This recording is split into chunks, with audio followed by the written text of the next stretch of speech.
iyadoo saakay inta badan wadooyinka magaalada Muqdisho ay ku waabariisatay isku soo bax ay sameeyeen ardayda galayay imtixaanaadka dugsiga sare ee qaadaysay dawladda Soomaaliya ayaa waxa ay sheegeen isku soo baxooda in uu ku saleysan yahay hadal wasiirka waxbarashada xukuumadda Soomaaliya uu xalay ka dhawaajiyay oo ahayd in ardayda ay ku laabanayaan imtixaanaadka qaar kamid ah ardayda oo la hadlay TV-ga Somali Cable ayaa waxa ay shaaciyeen in aysan marnaba ogolaan doonin in imtixaanka ay dib ugu laabtaan ayna ka xun yihiin hadalka wasiirka aniga ku hadlay afka ardayda Soomaaliyeed magaceeguna Ciise Cali Cumar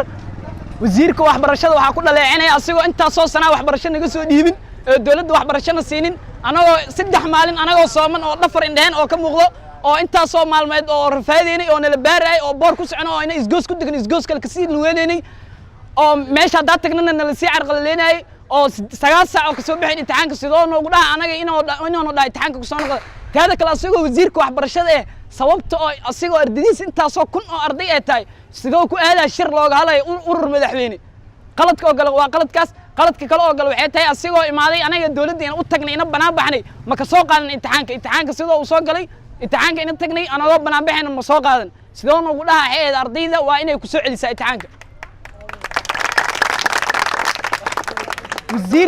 wasiirka mid kale dhaleeceen kale way jirtaa wasiirka markii uu maad waalidiintana uu carqaladeeyay wana afgalagaadey dawladda Soomaaliyeed waxa ku xusaleena inay xaqeena soo dhiso 12 sano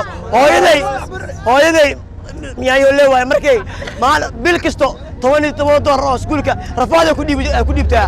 marka aniga oo dadaalka ma gaaray in la horistaago xaq miya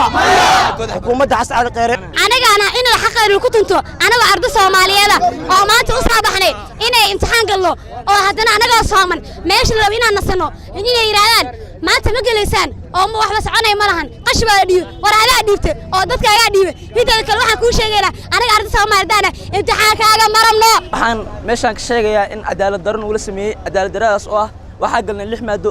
6daas maado waa la kan salaalay waalidiinta waxa ka baxay baawraac waa bil Ramadaan wax lagu jiro bil Ramadaan lagu jira waxaan la sameeynaa gaari raac waxa naga soo baxay waxa la dhahay wixiina cancel waay ma soconayso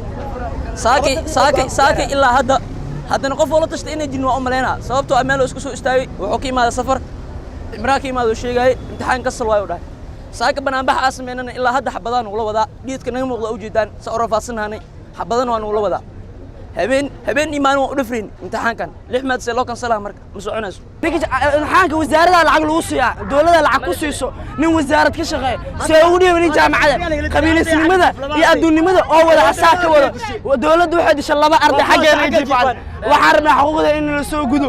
goodax bar waa ka cambaareyna dooni mayno imtixaan gali mayno imtixaan waxaan arday Soomaaliyeed arday shay oo kale ayaan lagu dhaqmaa xabada ayaan lagu soo furay halkaas anigoo taagana la soo xabareeyay arday Soomaaliyeed anagoo xaq uma lihin miyana dalka wax ku leenahay